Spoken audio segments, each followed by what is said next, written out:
So yeah, you shouldn't actually.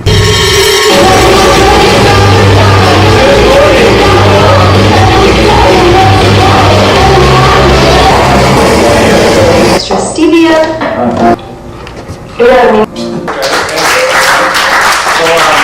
Short films. We have we have a couple of the filmmakers here. Like Kevin is here. Why don't you come up and out of print? So why don't you guys come up too?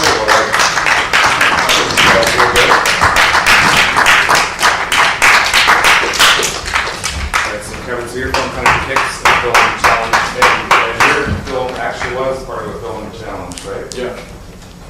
How does that like compare, contrast? Like, have you done a lot of film challenges? We, as a team, we've done several film challenges. We started off as a team with the 8-hour film challenge that SIF does, and then prior to this, we had done a 48-hour film project. This was the first one I came out with, and was naked when we started. Is this your first film challenge? Not for me, it was for Daniel. Yeah, my first. Basically, we go to Seattle University, we're film students there, and so we were, the challenge was just making 5 minutes. It's extremely simple. And ours happened to win. How many films were in the challenge? Oh, I don't know, I want to say 20. Wow, yeah. And everybody, you have to be a student at Seattle University for this thing. Yeah, 100% of the crew is Seattle University students. You guys have any questions for these guys? Eric, go ahead.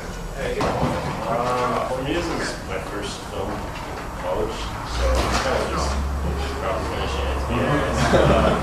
It's also my first time with stop motion, really, so that was interesting too. But Yeah, I'd say the same was the first time we ever did stop motion, and so that was above anything else in the learning process. I was happy it was done. Behind Moo. The Genesis.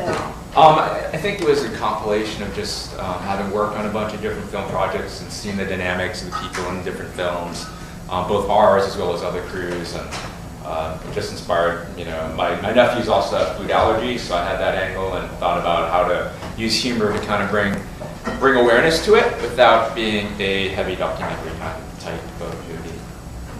Having your short films play before this feature-length film, independent, I'm not sure how that film was put together, but how does it make you feel to see yours on the screen here, and relating to your, like maybe particularly you guys in film school, your goals? What does it make you feel like to see your film here, and then watch a film like that obviously took a lot of effort, but and here it's playing right here. I mean, of course it's exciting. This is our first film festival, and many more to come, I hope. And I think what was most interesting about watching this film is, I loved it, but that it didn't seem so far out of my grasp. And I think that's what's nice about a festival like this one, is it kind of makes you realize that we're not that much further away from achieving something like that. And so I guess in that sense it's really exciting or inspiring. on a big screen, it's kind of like a whole different experience, actually. I mean, I edited it, so I've watched it a million times, but it seemed like a completely different thing when it's on the big screen. I was curious, but how about for you? I mean, how does it feel to see it here finally? Yeah, it's great. And, I really like being in front of a feature that was funny, that I really personally like too. And I think that's, hats off to Stiff for being bold enough to do those types of things, because it's nice to be able to invite people and say, well, I've got my piece, but there's something which I know is going to be really funny, so it's going to be a good night no matter what. Just across the street, we might be a little bit late for the first one, but we'll go see the rest. There's like 5 films, they're all kind of like dark black comedies, and so it's going to be fun. And they also have cocktails, so you can't go wrong. All right, I'll see you guys all over there. That's great. I loved it. That's cute. Yeah, I loved it. I particularly liked it when you pulled all the scenes at the end. Mentioned before we Crash. John mentioned it to me a week ago. And it's right now. Is that a see it, so. Yeah, I liked it. I mean, that's good. You know, conditions were a little bit tricky, but it came out. Yeah. And I think, you know, like the light behind, forget the actor's name, but anyway, the main character. Henry? Yeah, Henry. Yeah, you know, it was blown out. Yeah. And obviously you had to work with it, but it was, I think it was great. And there were, I wasn't, you know, I was doing sound, so I wasn't watching the framing and all that stuff. But I think Matthew and you, and as you set the shots up. Shut down, right? You want us to come all the way out for here? Yeah. Still. Yeah. Great. Oh, you did.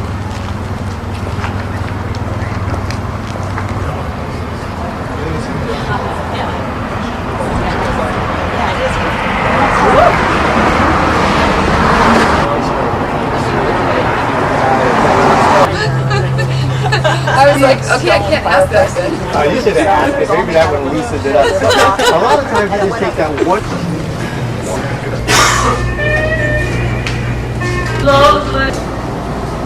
And the filmmakers here for that also, so I invite you to stay. If I could invite Jason on stage. Introduce yourself and tell us a little bit. Directed that weird film there. Yeah, we shot that back in 2011 in Sprague, Washington. I'm from Spokane. I also worked with North by Northwest Entertainment, but that was just made as a side project. So, yeah, just a group of friends that got together and made it over a single weekend. So, Yeah. Quick question for the audience: is anyone in here not seen Cheers? That comes out. I mean, a lot of it was shot in the vehicle, right? Yeah. What was your biggest challenge with that, either the filming or the audio, and how did you overcome it? No, the audio was pretty easy. We had Mark did the audio. He's in the audience right now, and that was they were each mic'd with lavalier mics, and then just one boom. And we were actually surprised at the quality of the audio that we got. And pretty much, I mean, maybe a tiny amount of ADR later, but I'd say most of it is in, you know, at the time. Kind of a geeky question. What did you shoot it on? That was the red one with Cook lenses, and then, well, actually, anything attached to the car was a 5D Mark II, just because they wouldn't let us strap up red to that. Were the actors scripted, or was that mostly improv? No, that was all scripted. Yeah, we rehearsed hour sessions while we were all drinking, and it kind of slightly evolved a little bit, but I mean it was down to a T, because that first scene is an 11-page, or no, a 10-page scene, and it takes 8 minutes, and they really drove 11 miles. So they just would go through it all. I mean, it was down to, they knew exactly what their lines were and exactly the mannerisms, and they nailed Oh, before? Yeah, well, I mean, they're of them are over here, but yeah, they're just friends that also act. Okay. And then over the course of the next 2 days, Saturday and Sunday, we shot the rest. So it was pretty long days, but we got it done in a single weekend. To fall on gravel, and it doesn't look that high up, but it sure felt high up. The more neurotic one actually is so much in character that he picks up a big rock and throws it in, and then as he did it, he realized what he did, and it almost crushed me, but it. What do you have next? Well, I did a black and white noir prior to this, a few years before that, and that actually played last night at the Grand Illusion. That was called Lady Luck's Case Number 37, and that was just kind of like a classic black and white noir, and that was written by Tom Olson, who was the neurotic one in this, and also he starred in it, comedy mixed in, but it's quite a bit different, a lot different actually.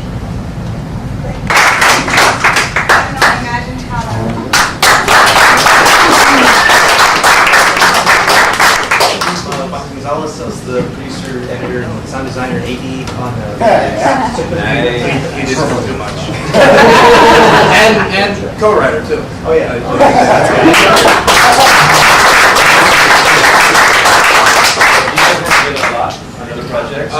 Now we do. I mean, Now you do. After that, you're like, yeah. Yeah, well, because we had done a project that was my, because this was made as my senior thesis for when I was at UTA in Arlington, and I had done a film before that for our advanced class, and he was my producer, kind of because he was my neighbor, and we were friends in school, but he had already graduated, and then we just started working together, and then it turned into like. He was already going to be my producer, and then I was like, "Can you help me with the script?" And it's like, "Yeah, sure." And then we just start writing, and then just all kinds of other stuff happened. But yeah, we're pretty much a partnership now. So. Anybody got any questions for him? About the film? Yeah, I didn't really understand the relationship. Okay. Well, I mean, they're an estranged father and daughter, and there's a whole, and this is kind of another.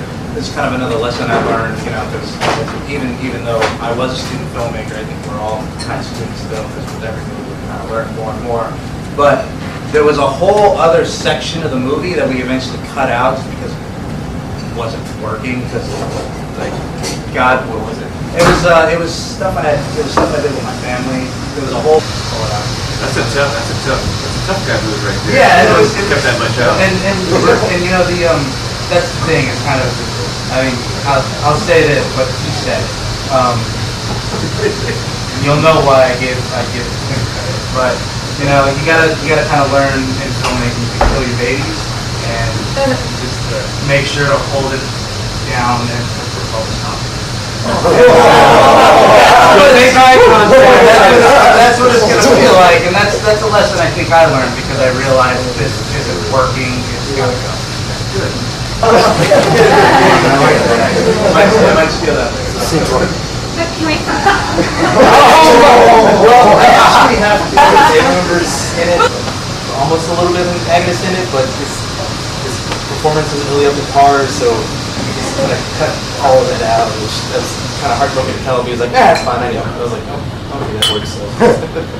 But yeah, there is a, like, blew us away. I didn't know he could act. I mean, we just kind of needed somebody to read lines, and then, I mean, he's done like school plays, but he was really good, and I gave him a scene so that he needs to find more work. But yeah, he's a great kid. But something to do with the fact that she was at the funeral and she missed the funeral to blow somebody. But that part of the story isn't really important because it's kind of okay. We're done with this. We're done with this kind of. It's a whole movie in itself. Like we're done with this. We need to start. I think that's the moment where they both realize that they need each other, and it's kind of like, how did things get this messed up? And I think there's hope for them. So.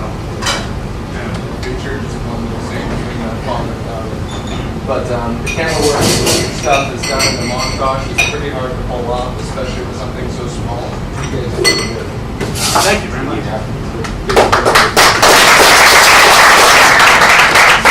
It's going down soon, so I have cards I need to give them to all y'all. You guys are awesome.